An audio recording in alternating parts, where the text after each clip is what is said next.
Pada tahun 2024, produk domestik bruto atau PDB Jepang mencapai rekor tertinggi sebesar 609,29 triliun yen atau sekitar 79.000 triliun rupiah yang menempatkannya sebagai ekonomi terbesar keempat di dunia, meskipun Jepang mengalami penurunan peringkat dari tahun 2023 di posisi ketiga. Hal ini terjadi akibat dari penurunan populasi dan produktivitas penduduk.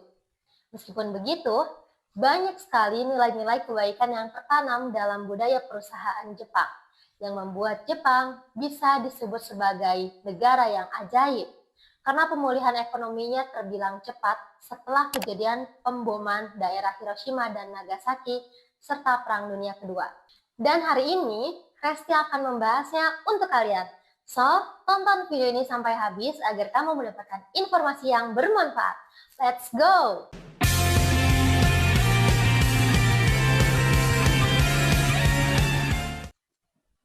Assalamualaikum minasan, welcome to Resti channel. Hai, arigatou gozaimasu yang telah mengklik video ini. Jangan lupa untuk di like, komen, subscribe, dan share ke teman-teman kalian ya. Yoroshiku onegaishimasu. Setelah kekalahan dalam Perang Dunia II pada tahun 1945, Jepang menghadapi kehancuran yang sangat masif. Kota-kota seperti Hiroshima dan Nagasaki hancur akibat bom atom, infrastruktur porak-poranda, dan perekonomian yang sangat runtuh. Di tengah keterpurukan ini, Kaisar Hirohito mengambil langkah visioner dengan menanyakan, berapa jumlah guru yang tersisa? Pertanyaan ini mencerminkan keyakinannya bahwa pendidikan adalah kunci untuk membangun kembali bangsa. Dengan fokus pada pendidikan, Jepang mulai membentuk generasi baru yang berpengetahuan dan berkompeten yang sangat tinggi. Selain itu, pemerintah mengadopsi sistem ekonomi kapitalis barat yang mendorong industrialisasi dan modernisasi secara masif di Jepang. Perusahaan-perusahaan besar yang dikenal sebagai keiretsu atau jaringan perusahaan yang saling terhubung mulai muncul dan memainkan peran vital dalam pemulihan ekonomi. Atas kerja yang tinggi, inovasi, dan dedikasi terhadap kualitas menjadi ciri khas perusahaan-perusahaan Jepang pasca perang. Transformasi ini tidak hanya mengubah Jepang menjadi kekuatan ekonomi dunia, tetapi juga menunjukkan ketahanan dan semangat bangsa Jepang dalam menghadapi tantangan yang besar. Dengan memprioritaskan pendidikan, inovasi, dan kerja keras, Jepang berhasil bangkit dari reruntuhan perang yang menjadi negara maju disegani di kancah internasional. Guys, para pendiri perusahaan raksasa Jepang ini punya kisah yang unik, penuh dengan nilai-nilai perjuangan dan kerja keras dalam kehidupannya. Mereka bukan anak konglomerat yang hanya menjadi pewaris, tapi mereka rintis perusahaan tersebut dari usaha kecil hingga menjadi perusahaan yang sangat besar dan banyak memberikan kontribusi pada kas negara dan perekonomian Jepang sampai saat ini. Ini dia kisah para inspiratif dari pengusaha Jepang. Yang pertama ada Akio Morita, yakni pendiri Sony Corporation. Akio Morita ini lahir pada 26 Januari 1921 di Nagoya, Jepang, dalam keluarga pembuat sake yang telah beroperasi sejak 1665. Meskipun dipersiapkan untuk meneruskan bisnis keluarga, Morita memiliki minat besar dalam teknologi dan sains, sehingga ia tidak meneruskan bisnis dari keluarganya itu. Setelah Perang Dunia II, bersama rekannya Masaru Ibuka, ia mendirikan Tokyo Shuhin Kogyo Kekkei pada tahun 1946, yang kemudian dikenal sebagai Sony Corporation. Produk pertama mereka adalah ternyata penanak nasi listrik, namun alat ini gagal berfungsi dengan baik, seringkali menghasilkan nasi yang terlalu matang atau bahkan sampai gosong. Akibatnya, produk ini tidak laku di pasaran. Meskipun demikian, kegagalan ini tidak mematahkan semangat Morita dan Ibuka. Mereka terus berinovasi dan akhirnya Sony menjadi salah satu perusahaan elektronik terkemuka di dunia. Morita membuat berbagai produk revolusioner seperti transistor radio dan Walkman yang mengubah cara dunia menikmati musik. Hingga kini, Sony telah berkembang menjadi raksasa elektronik dengan pendapatan mencapai 1,08 triliun yen atau sekitar 114 triliun rupiah pada tahun 2024.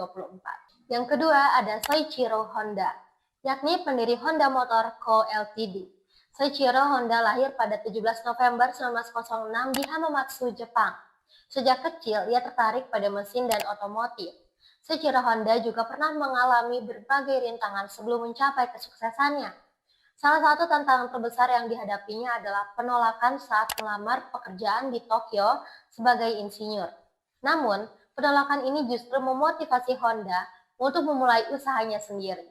Dengan dedikasi dan kerja keras, ia berhasil mendirikan Honda Technical Research Institute pada tahun 1946, yang kemudian menjadi Honda Motor Co. Ltd. pada tahun 1948. Dengan fokus pada kualitas dan inovasi, Honda berhasil memproduksi sepeda motor dan mobil yang dikenal di seluruh dunia.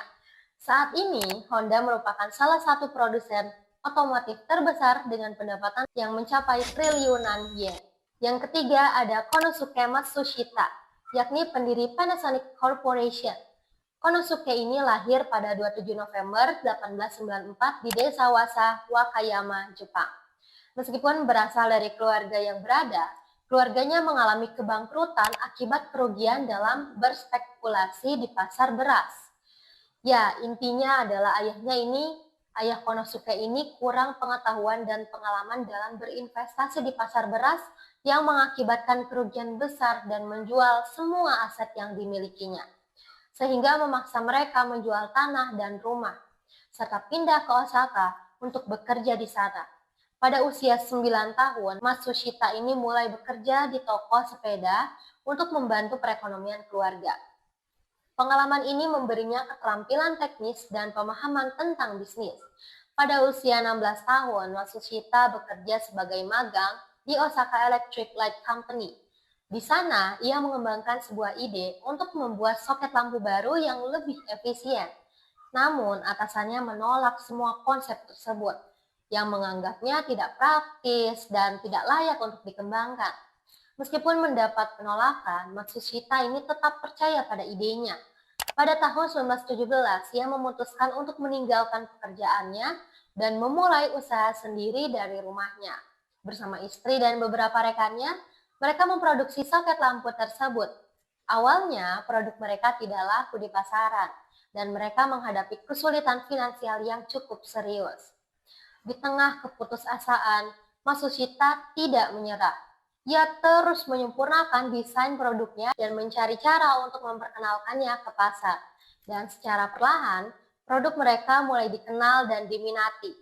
Keberhasilan ini menjadi fondasi bagi berdirinya Matsushita Electric Housewares Manufacturing Works, yang kelak dikenal sebagai Panasonic. Perusahaan yang didirikannya, yang kemudian dikenal sebagai Panasonic, berkembang pesat dan menjadi salah satu produsen elektronik terbesar di dunia, dengan pendapatan pada tahun 2024 sebesar 2,15 triliun yen atau sekitar 225 triliun rupiah. For your information, tipikal pemimpin dari perusahaan Jepang adalah sangat menjunjung tinggi nilai-nilai kesetaraan, sehingga seperti dalam kasus sosok Akio Morita, yakni pendiri Sony, bahwa seragam jas yang dikenakannya dengan para karyawannya adalah sama. Hanya saja dengan sedikit berbeda, yaitu pada motif bergarisnya. Dan ketika diwawancarai pun, Akio Morita dan pernyataan dari Matsushita, yakni pendiri Panasonic, bahwa mereka melihat karyawannya itu sebagai bagian dari keluarganya, bukan hanya berpandangan bahwa perusahaan ini adalah untuk orang-orang elit atau konglomerat seperti dalam kapitalisme barat. Gaya hidup pemimpin perusahaan besar Jepang pun sederhana, seperti orang Jepang pada umumnya. Mereka sangat menjunjung tinggi bahwa sesuatu itu memiliki nilai guna dan terpakai. Jadi jika tidak ada nilai guna dan tidak terpakai, mereka tidak akan menggunakannya. Itulah yang kita kenal saat ini sebagai konsep dari minimalis. Semoga kisah inspiratif ini mengingatkan kita akan pentingnya nilai-nilai kemanusiaan dan kerja keras dalam dunia bisnis serta kehidupan sehari-hari. Nah, dari kisah suksesnya, kira-kira apa aja sih rahasia dari budaya kerjanya? Di antaranya adalah yang pertama, Kaizen atau peningkatan berkelanjutan. Filosofi Kaizen mendorong setiap individu dalam organisasi untuk terus-menerus mencari cara untuk meningkatkan proses, produk, dan diri mereka sendiri. Pendekatan ini memastikan bahwa inovasi dan efisiensi menjadi bagian integral dari budaya perusahaannya. Yang kedua, Ganbate atau semangat dan usaha keras. Ungkapan ini mencerminkan dedikasi dan komitmen untuk memberikan yang terbaik dalam setiap tugas. Semangat Ganbate ini mendorong karyawan untuk bekerja dengan tekun dan pantang menyerah, bahkan dalam menghadapi tantangan besar sekalipun. Makanya nih, kalau kalian suka nonton anime, pasti suka mendengar kata Ganbate atau Ganbare. Kayak gitu ya guys. Yang ketiga, Bushido atau kode kehormatan samurai di tempat kerja. Nilai-nilai seperti keberanian, kejujuran, dan tanggung jawab yang berasal dari kode etik samurai ini diterapkan langsung dalam dunia bisnis modern Jepang. Menghormati atasan, menunjukkan integritas, dan menghadapi tantangan dengan martabat adalah inti dari prinsip Bushido. Dan for your information, prinsip dari Bushido ini adalah selaras dengan ajaran agama Islam yang telah aku sampaikan pada konten sebelumnya di era Ramadan. Kalau kalian penasaran, kira-kira prinsip apa sih dari Bushido yang selaras dengan Islam? Kalian bisa cek dan klik di layar top up ini ya. Yang keempat, Keishan, rasa malu dan tanggung jawab grup. Jadi konsep Keishan ini mendorong individu untuk mempertimbangkan dampak tindakan mereka terhadap rekan kerja dan perusahaan secara keseluruhan, yang menciptakan budaya tanggung jawab kolektif di tempat kerja. Yang kelima, Meishikokan atau pertukaran kartu nama dengan etika. Jadi praktik pertukaran kartu nama ini dianggap sebagai representasi pribadi dan profesional seseorang, karena dilihat dari kualitas dan kondisi dari kartu nama tersebut. Apakah dalam kondisi sempurna, atau terlihat, atau bahkan kotor. Itu semua akan mencerminkan citra diri dan perusahaannya. Melakukan meishikokan dengan sopan serta menunjukkan rasa hormat adalah kunci agar dapat membangun hubungan bisnis yang baik.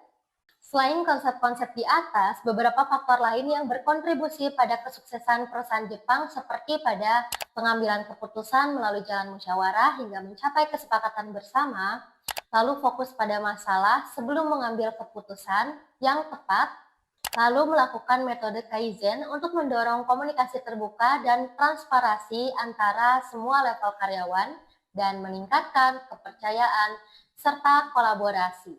Lalu disiplin dan ketetapan waktu, karyawan yang didorong untuk mengembangkan berbagai keterampilan agar beradaptasi dengan berbagai peran dan situasi serta memberikan fleksibilitas dalam operasional perusahaan. Dengan mengintegrasikan nilai-nilai dan praktik ini, perusahaan-perusahaan Jepang berhasil menciptakan lingkungan kerja yang produktif, harmonis, dan inovatif yang berkontribusi signifikan terhadap kesuksesan mereka di kancah global. Dari pembahasan tadi, kita dapat melihat bahwa kesuksesan perusahaan-perusahaan besar Jepang tidak lepas dari penerapan nilai-nilai budaya yang kuat, dedikasi terhadap perbaikan berkelanjutan, dan fokus pada pengembangan sumber daya manusia. Meskipun menghadapi berbagai tantangan, semangat pantang menyerah dan komitmen terhadap kualitas telah membawa Jepang menjadi salah satu kekuatan ekonomi di dunia. Sebagai masyarakat Indonesia, kita dapat belajar dari etos kerja dan nilai-nilai positif ini untuk diterapkan dalam kehidupan sehari-hari maupun dalam dunia kerja profesional. Dengan demikian, kita dapat membangun mental yang kuat dan kemampuan yang mumpuni untuk bersaing di kancah global. Terakhir ada closing statement nih dari Soichiro Honda-san. Beliau mengatakan seperti ini. Success represents the 1% of your work which results from the 99% of failure. Yang artinya adalah bahwa kesuksesan itu mewakili 1%-nya dari hasil kerja kerasmu dan 99%-nya adalah sebuah kegagalan. So, jangan berhenti mencoba dan takut gagal, serta berhenti di tengah jalan karena banyak keraguan dan ketidaknyamanan akan pilihan. Keep it up and ganbate kudasai. Hai, arigatou gozaimasu yang udah nonton sampai akhir. Jangan lupa untuk di like, comment, subscribe, dan bagikan video ini ke teman-teman kalian. Bagi kalian yang ingin request bahas apa lagi yang seru, silakan komen di kolom komentar di bawah ini. Sampai jumpa di video berikutnya ya guys. Jane!